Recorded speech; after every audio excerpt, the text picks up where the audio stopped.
تو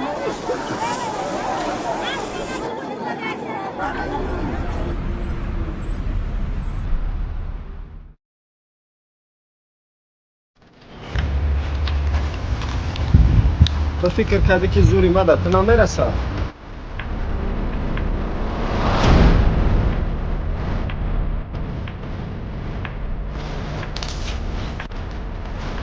یاری تعجیلی تعجیلی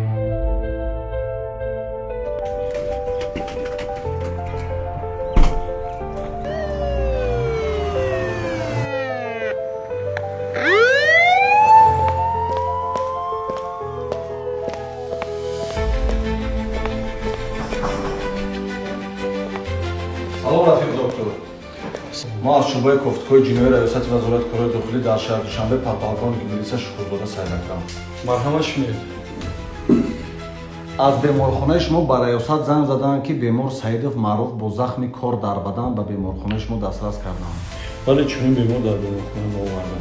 از شما احتمالاً خواهش میکنیم دکتر یک معلوماتنامه اویدی وضع سلامتی بیمار و چگونه جراحت برداشتنش پیشنهاد می‌کنید. خوب معنیش.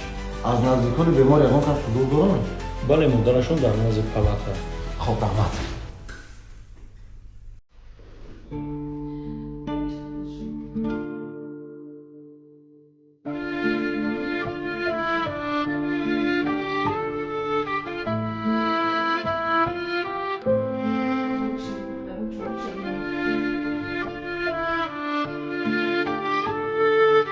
ما دیدن می‌بریم.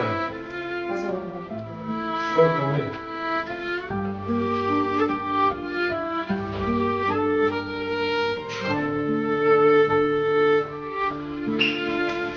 چی هم شده چند؟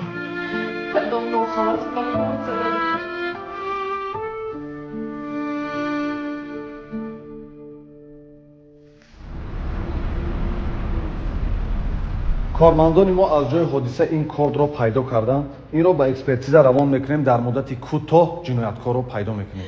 از رحمت دادر جان. ما میدونم جنایتکار کی است. چه؟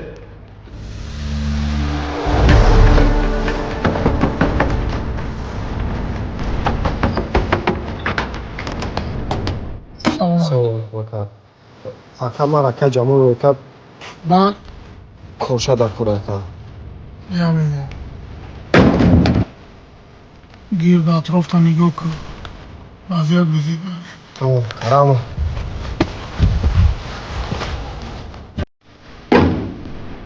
کورچه را ما فروخته در این کار ما هم گناهگار خب تونانده است مولده را در ریاست. کورچه